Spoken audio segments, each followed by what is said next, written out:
¿Viste, Siddhartha? Le di con una flecha a un ave en el aire. Es mi presa. Pero yo la salvé. Y es mi ave, Devdutt. Cazar es una cualidad. Y también proteger es una obligación. ¿De quién será el ave? Tendremos que decidirlo ahora. Me parece que la decisión debe tomarla el ave.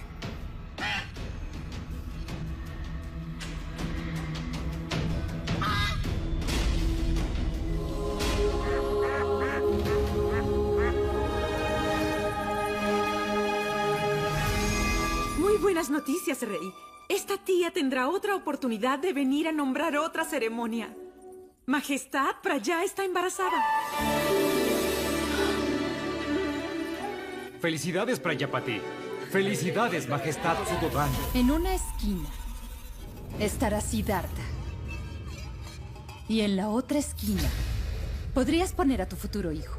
¿A quién cuidarías entonces? Parece algo muy difícil. Si cuidas a Siddhartha, serás injusta con el otro. Siempre cuestionarás eso y será algo eterno. Ese hijo será eso. Te desafiaría por siempre, hermana Prayapati.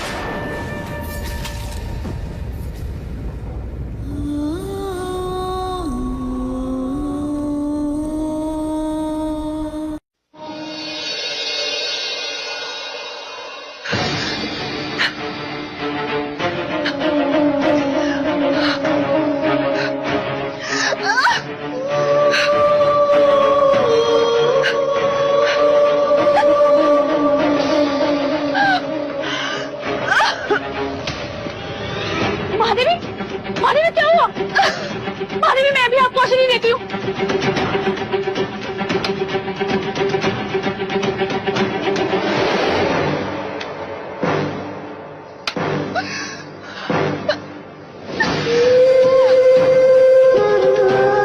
Mahadevi ने तो औषधि ली ही नहीं।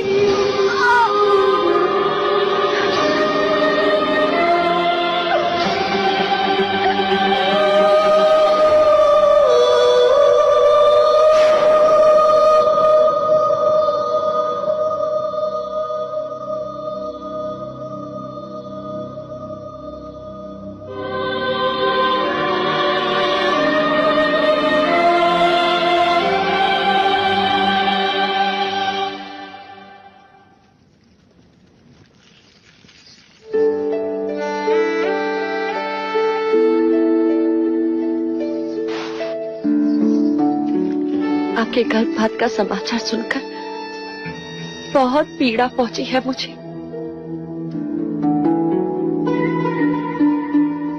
मैंने सारे प्रश्न ही मिटा दिए मंगला दीदी। अब रामकृष्ण को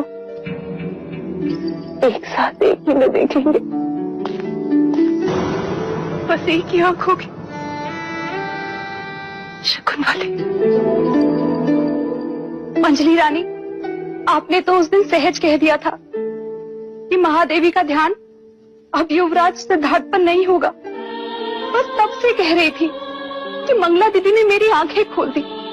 वैद्य सूसरे ने औषधि दी थी, नहीं ली, और उसी समय इन्होंने संकल्प किया कि जब तक युवराज सिद्धार्थ अपनी शिक्षा पूर्ण नहीं कर लेते, महादेवी की अपनी कोई संतान नहीं होगी।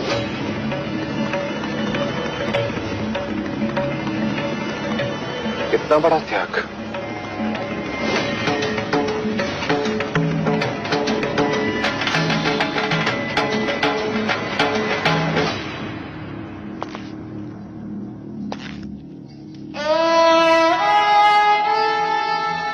सिद्धार्थ बैरागी न बने, उस पर दुख की छाया न पड़े, इसके लिए मैंने क्या कुछ उपाय नहीं किए। यहां तक कि मैंने यह भी नहीं सोचा कि शाक्य कुल का इतिहास मेरे विषय में क्या कहेगा।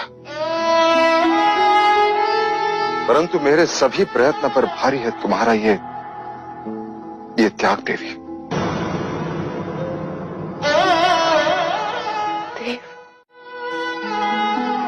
मैंने तो पुत्र प्रेम में केवल नगर खाली करवाया देवी। परंतु तुमने युवराज सिद्धार्थ के लिए अपनी कोख खाली कर दी। ये प्रमाणित कर दिया कि संबंध केवल रक्त से नहीं, प्रेम से भी बनते हैं। तुम्हारे जैसे मां का दृष्टांत कदाचित ही आने वाले इतिहास में कोई होगा। तुम्हारी इस भीष्म प्रतिज्ञा पर मैं नतमस्तक होती।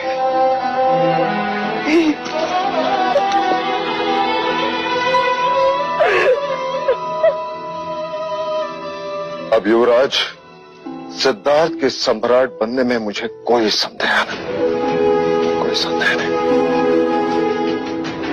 कौशिका। जी महाराज। राजा अमितोदन को कहो कि मैं अब भी सभी गुरुजनों को मिलना चाहता हूं। जी।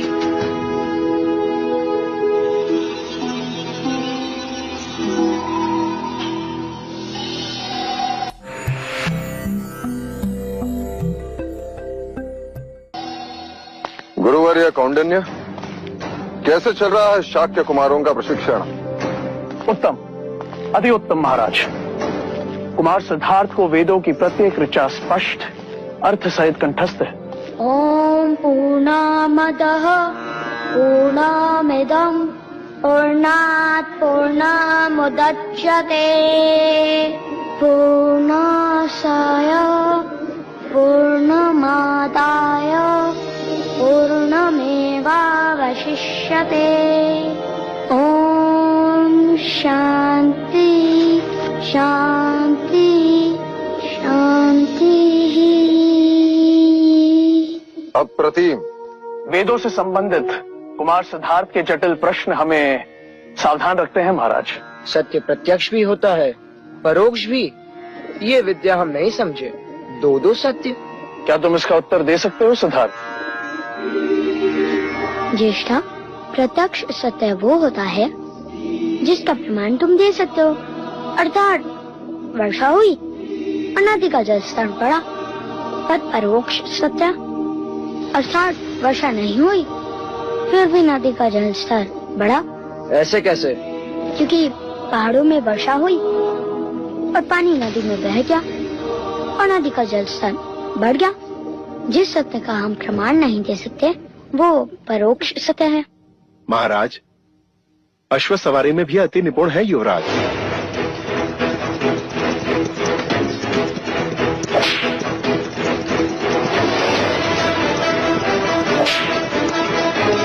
अश्व से मित्रता करना, उसके प्रत्येक संकेत को परखना, उसे थकाए बिना उस पर सवारी करना।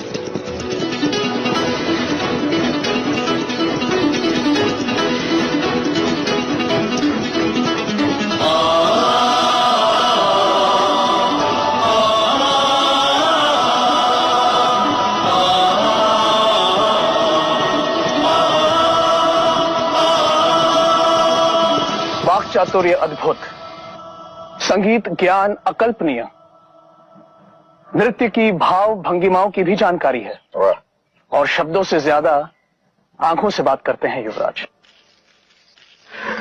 और शस्त्राभ्यास आयुध विद्या में कितने पारंगत हैं युवराज?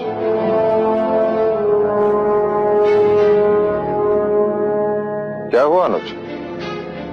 भाई महाराज, युवराज को शस्त्र अच्छे नहीं लगते। शस्त्र अच्छे नहीं लगते? एक क्षत्रिय को शस्त्र अच्छे नहीं लगते? इसका अर्थ ये नहीं है महाराज कि युवराज को शस्त्र चलाना नहीं आता, परंतु हाँ, शस्त्रों का उपयोग करना उन्हें अच्छा नहीं लगता। हाँ महाराज, केवल यही एक दोष है युवराज में। दोष युवराज में नहीं, दोष आप में है गुरुवर्य। मैंने आपको आदेश दिया था कि युवराज को ऐसा योद्धा बनाओ कि संपूर्ण भारतवर्ष के योद्धा उसके समक्ष नतमस्तक हो। अवश्य ऐसा ही होगा महाराज। मिट्टी में छुपे लोहे से तलवार बनने में समय तो लगता ही है, पर हमें धैर्य रखना होगा।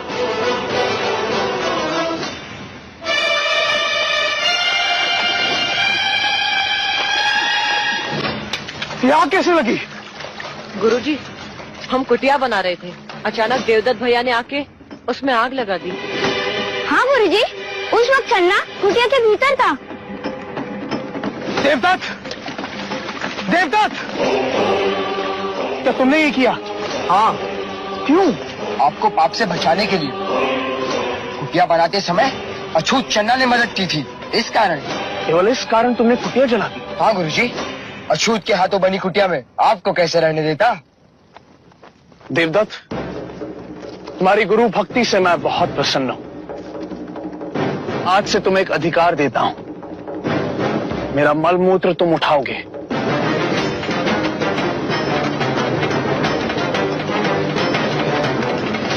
आचार्य, ये क्या कह रहे हैं आप? देवदत्त, क्या मैंने यही शिक्षा दी है तुम्हें? चन्ना साथी पुत्र है, अछूत है। वारण कर्म से होता है, जन्म से नहीं देवदत्त। आचार्य कौंडिन्य, आप ब्राह्मणों के विरुद्ध बात कर रहे हैं। मैं नीति के अनुसार बोल रहा हूं आचार्य। न ब्राह्मण श्रेष्ठ है, न क्षत्रिय, न वैश्य, न शूद्र। सभी एक ही रचना के विभिन्न भाग हैं। ब्रह्मा के शीश से ब्राह्मण पैदा हुए, तो कंधे से क्षत्रिय, उदर से वैश्य और पैरों से शूद्र। तो क्या पैर और शीश की तुलना की जा सकती है? क्या पैरों के बिना शरीर चल सकता है? सोचो, अगर यह अछूत मलमूत्र उठाना बंद कर दे तो क्या राज्य में मलिनता ना होगी? सारे ब्राह्मण, सारे क्षत्रिय रोगी हो जाएंगे। देवदत्त, अपने आप को क्षत्रिय कहने से पहले सोचो कि तुम में कितना मैल है। और आचार्य अश्वपाल, क्षमा कीजिए, विद्यार्थी के समक्ष गुरुजनों का विवाद पक्षपात का संकेत है। उनकी श्रद्धा घटती है। सिद्धार्थ कहाँ है? गुरुजी, उस तरफ जाते हुए देखा था मैंने उसे। देवदत्त, ये कुटिया तुमने चलाई है, अब तुम ही इसे बनाओगे।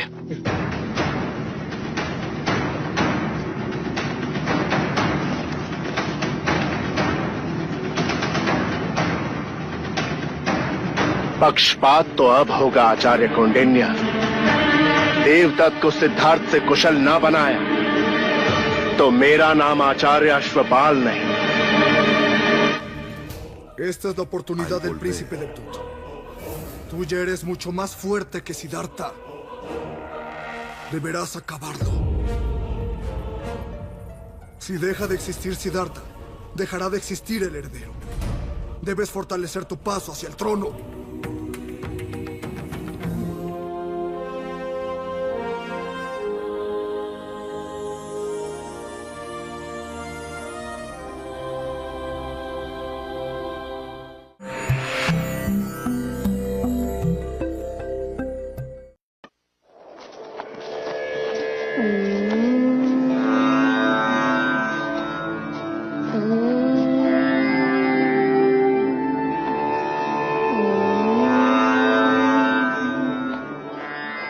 सिद्धार्थ, तुम यहाँ क्यों चले आए? आप ही की तो सीखे आचार्य। क्रोध अग्नि स्वरूपा है और ध्यान जल स्वरूपा। क्रोध नष्ट करता है और ध्यान श्रेष्ठता बढ़ाता है। यदि मैं वहां होता तो ज्येष्ठा पर क्रोध कर बैठता, इसलिए यहाँ चला आया। सच कहा तुमने।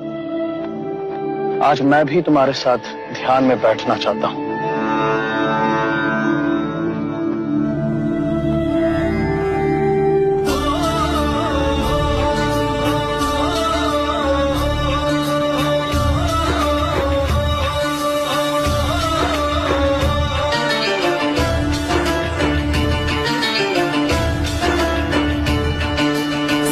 शास्त्र कंठस्थ हुए और जब तब ज्ञान का चलन हुआ।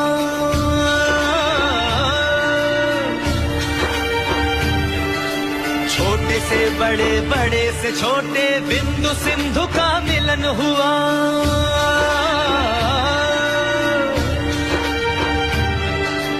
बढ़ने लगी सृष्टि की संपदा, मीन विहग सब मिलने लगे।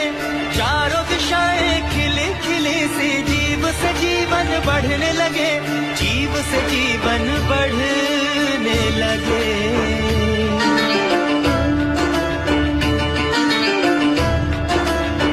हो गति मति अश्व की, मति मनुष्य की, युद्ध नीति तलवार प्रहार।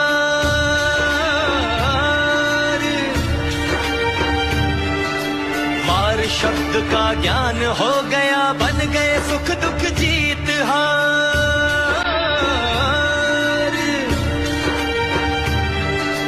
हवन ज्ञान का पूर्ण हुआ, विकसित हुआ ज्ञान भंडार। देखते देखते खिलने लगा बीज से उपवन का श्रृंगार, बीज से उपवन का श्रृंगार।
एक जंगल है, इन्हें बोओगी तो सारा देवता पुष्प से खिल जाएगा। देखो सितार, तुम्हारे दिए हुए बीजों से पूरा वन खिल गया है। मैं आ रही हूँ कपिलवस्तु के कुमारों की परीक्षा देखने।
क्या सोच रही है?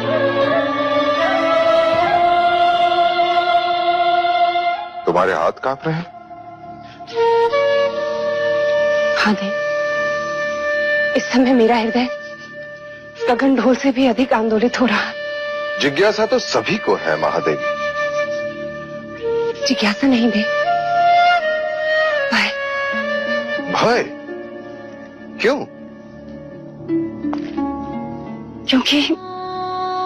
क्योंकि आज सिद्धार्थ के साथ साथ मेरी भी परीक्षा है। केवल तुम्हारी नहीं देवी, मेरी, गुरुजनों की, संपूर्ण शाक्य कुल की परीक्षा है। आज कपिलवस्तु के भविष्य और असित मुनि के वचन दोनों को परखा जाएगा। यदि आज सिद्धार्थ ने अपनी क्षत्रियता का प्रमाण नहीं दिया तो मैं अपने आप को कभी क्षमा नहीं कर पाऊंगी देव। तुम चिंता मत करो महादेवी, जो हवन निष्ठा से किया जाता है उसका फल भी अवश्य मिलता है। तुम केवल इतना सोचो कि हमने एक लोहे के टुकड़े को गुरुकुल भेजा था, अब तलवार देखने जा रही हो। चले।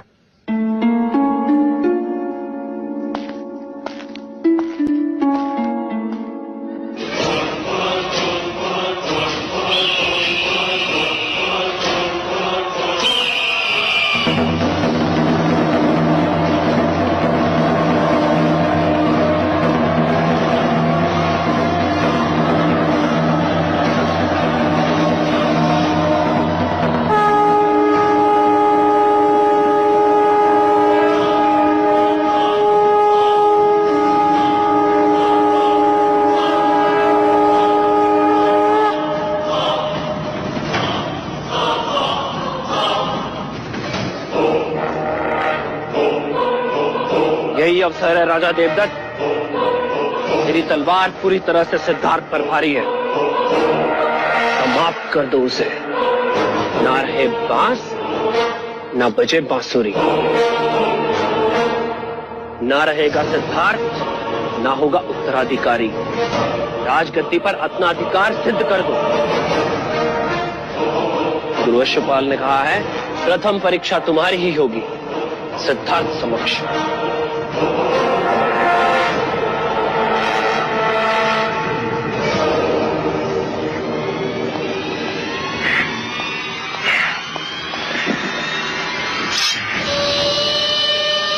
अब तो ये तलवार सिद्धार्थ के रक्त से भीतर ही शांत होगी।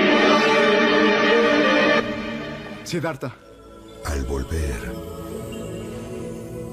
esta máscara es para ti.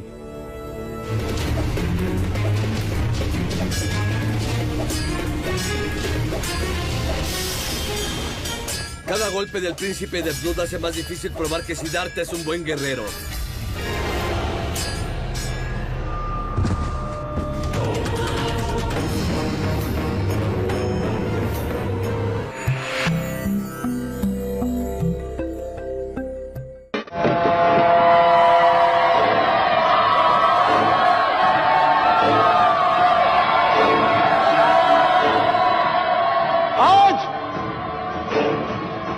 की जोड़ियों में प्रतियोगिता होगी।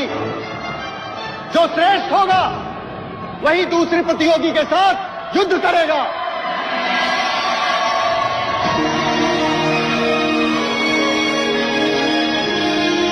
प्रथम चरण की प्रतियोगिता आरंभ की जाए।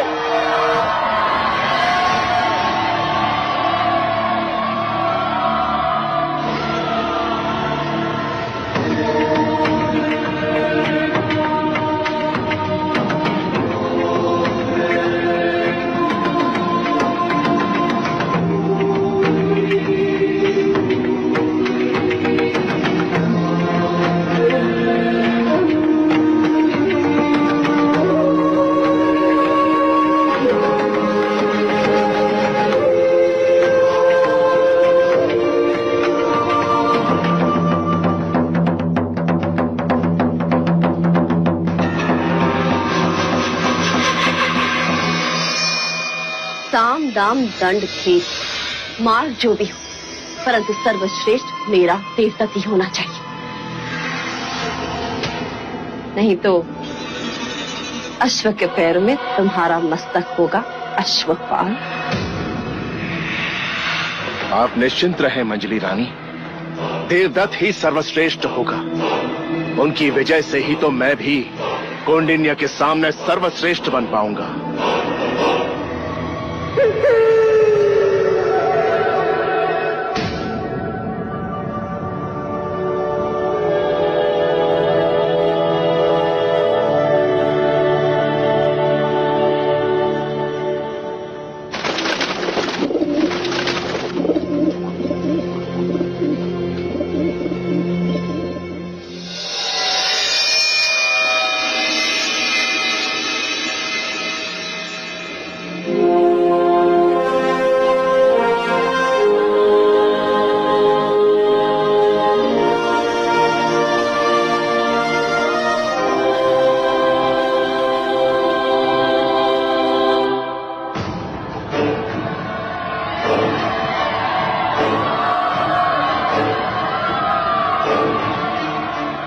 योद्धाओं का पूर्व परिचय देना पक्षपात होगा।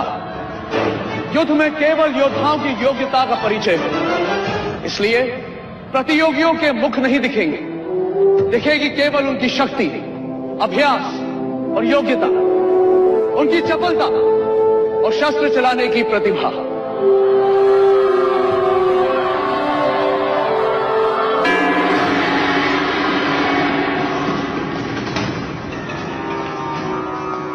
अपने शत्रु को समाप्त करने की तैयारी कर लो देवदत्त। राजगद्दी और तुम्हारे बीच केवल एक तलवार जितनी दूरी है।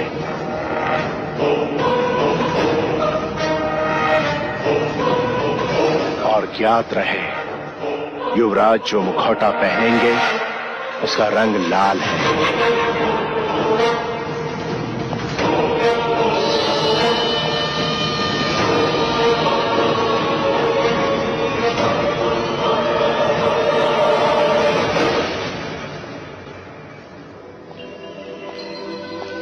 सिद्धार्थ, ये मुखौटा तुम्हारे लिए।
कुमार देवदत्त का हर प्रहार युवराज पर भारी है आचार्य कौंडिन्य।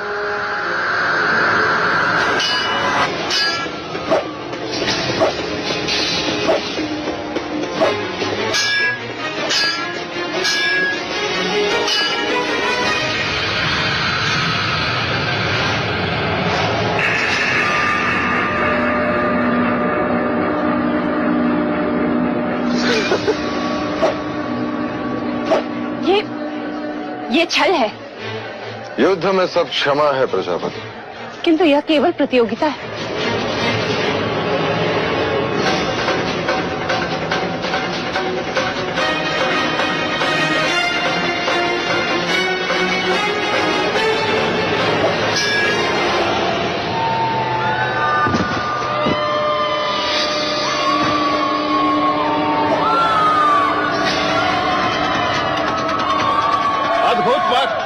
तुम्हारी स्फूर्ति अद्भुत है।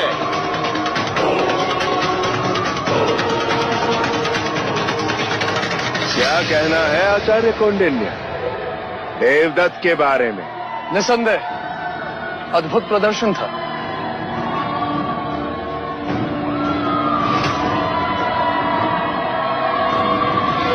राजगद्दी और तुम्हारे बीच केवल एक तलवार जितनी दूरी है।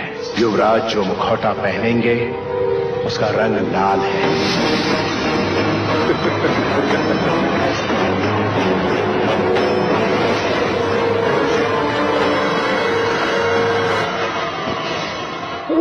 क्या कर रहे हो? अपने क्रोध पर अंकुश रखो। जाओ यहां से।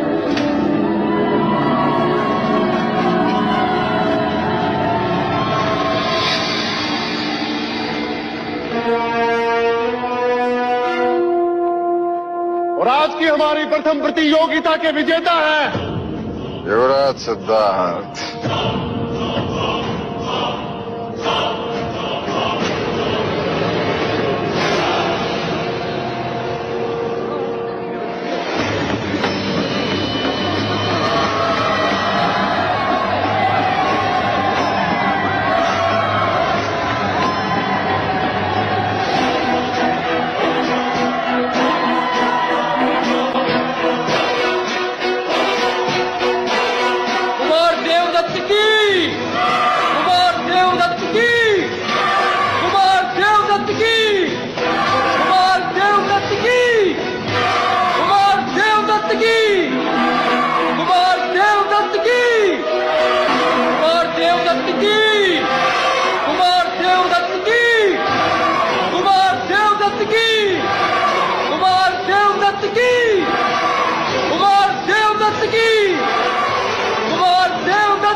युवराज दिखाई नहीं दे रहे।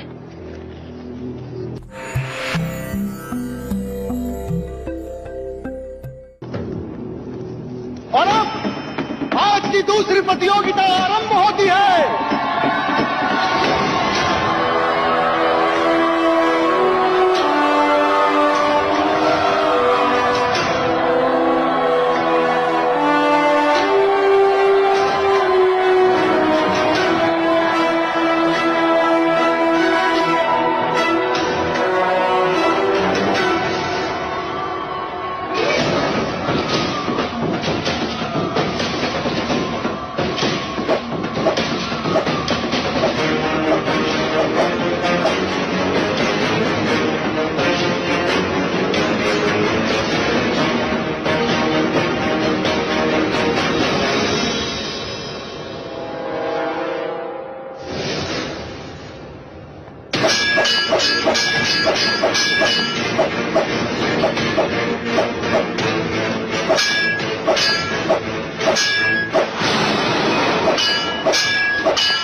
ये प्रहार क्यों नहीं कर रहा? शत्रु को थकाना ये भी युद्ध की एक नीति है राजन।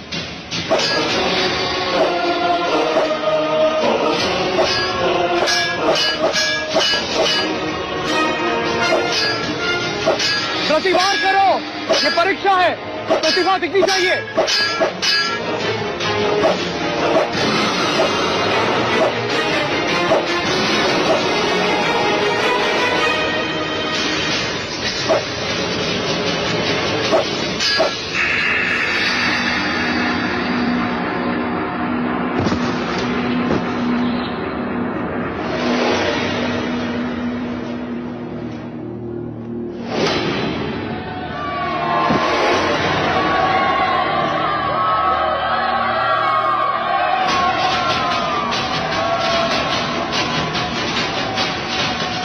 कदाचित मानाम भी जीत गए थे सर। अब कोई अंतर नहीं पड़ता कि किसकी जीत हुई और किसकी हार। सिद्धार्थ की पराजय हुई, यही हमारी सबसे बड़ी विजय है। पता नहीं महाराज को जब ये मालूम होगा तो क्या होगा। सिद्धार्थ। और आज के एक और विजेता है युवराज सिद्धार्थ गौतम।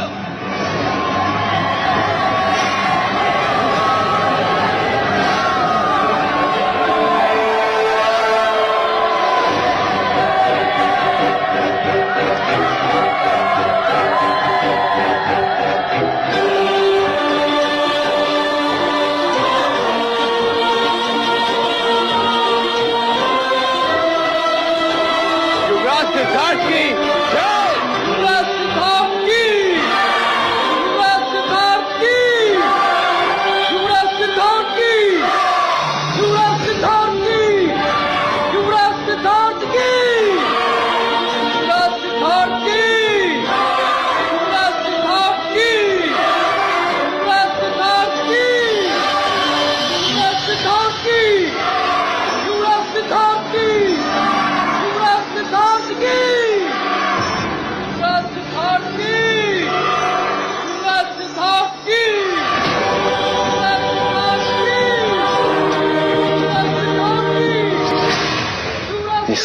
मतलब लाल मुखौटे में सिद्धार्थ नहीं था? कपट हुआ हमारे साथ।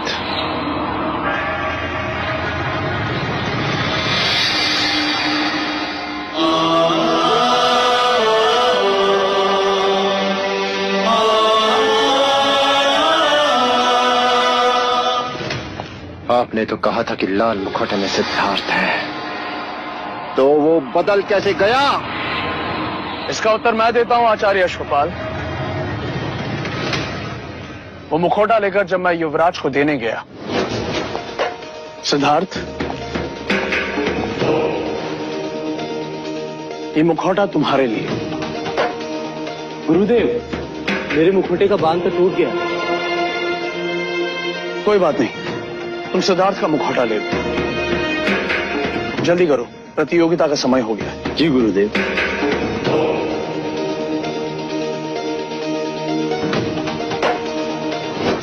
गुरु के लिए प्रत्येक शिष्य समान होना चाहिए।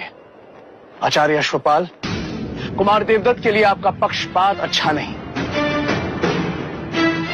उस मुखौटे ने आपका मुखौटा उतार दिया है।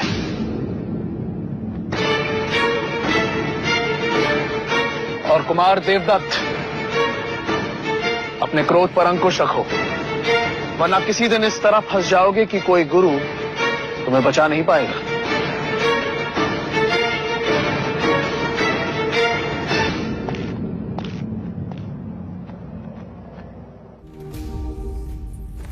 Al volver,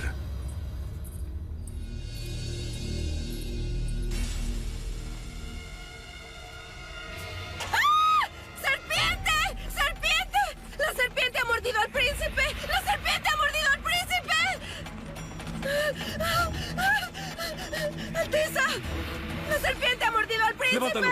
Rápido, lleva al príncipe adentro y llama al médico de inmediato.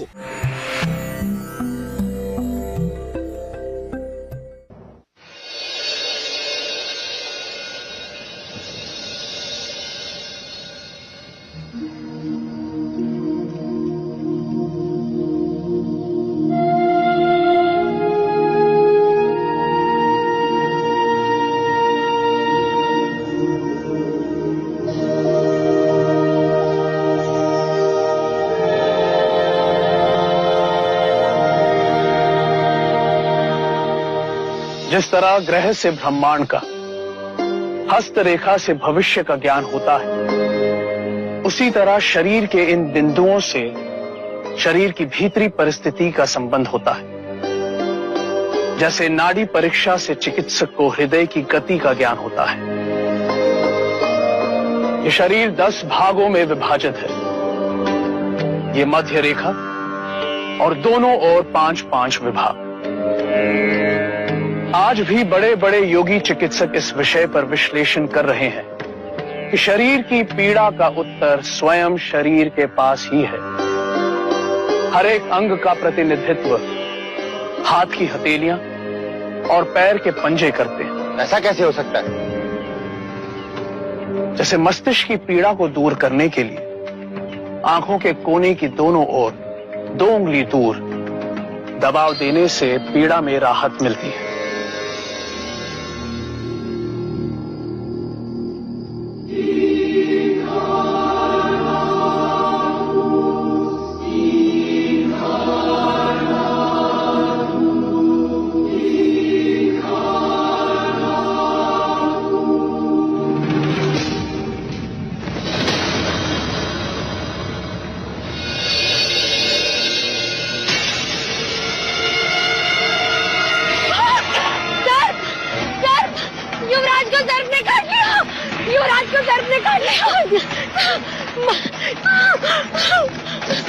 महाराज, युवराज के सर्प ने काट लिया। युवराज को भीतर ले चलो और राजवैद्य को तुरंत बुलाओ।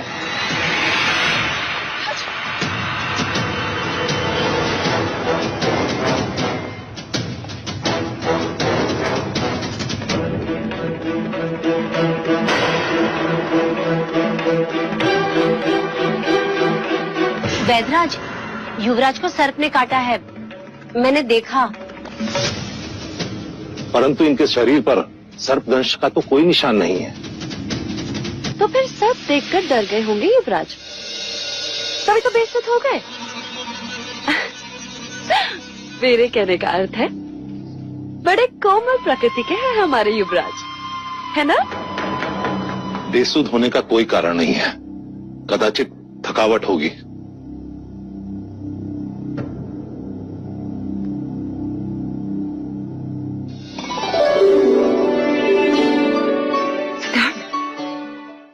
अब कैसा लग रहा है युवराज? क्या हुआ था? कुछ नहीं। कुछ नहीं तो अचानक बेसुध कैसे हो गए? चिंता का कोई कारण नहीं है पिताजी। सिद्धार्थ पुत्र। माँ, इस समय मैं आपको कुछ भी नहीं बता पाऊंगा। मुझे तुरंत आचार्य कौंडिन्य के पास जाना होगा। चलो चलना। और सिद्धार्थ ये तो बताओ हुआ क्या? निश्चिंत रहे पिताजी, लौट कर बताऊंगा सब कुछ।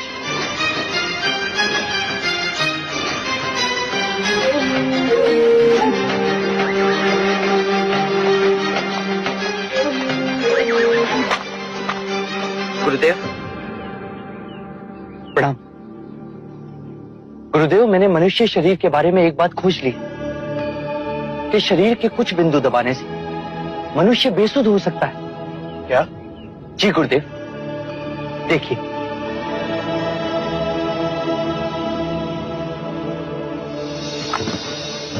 इसे क्या हुआ? चिंता की कोई आवश्यकता नहीं है गुरुदेव, कुछ पल पश्चात इसे सुध आ जाएगी। कैसे कह सकते हो? प्रथम प्रयोग मैंने स्वयं पर किया गुरुदेव। कल रात में बेसुध था। अब हमें युद्ध में शत्रुओं को मारने की आवश्यकता नहीं पड़ेगी। शरीर के बिंदु दबाने से वो बेसुध हो जाएंगे और अनिवार्य हुआ तो हम उन्हें बंदी बनाकर युद्ध जीत सकते हैं। तुम सच में करुणा मूर्ति हो सिद्धार्थ, जो युद्ध में भी अहिंसा को ढूंढ रहे।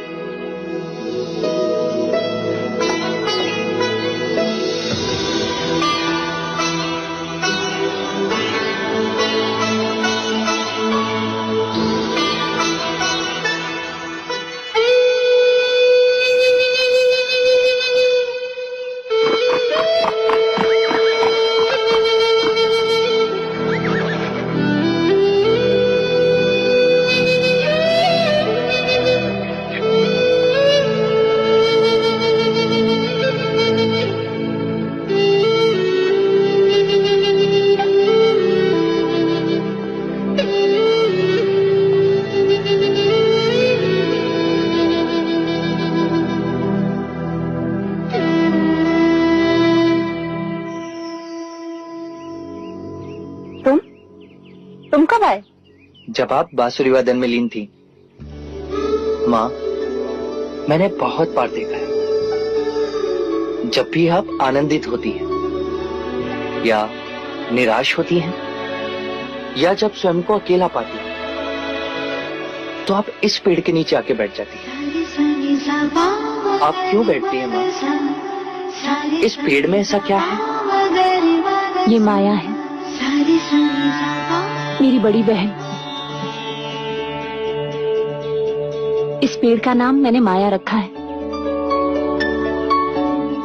इस पेड़ के साथ मेरी बहन जुड़ी है।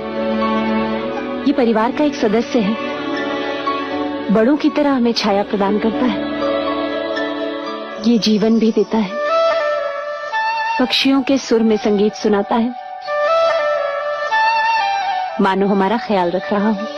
जगमग है जिससे जग सारा, सत्य कथा पुरुषार्थ कथा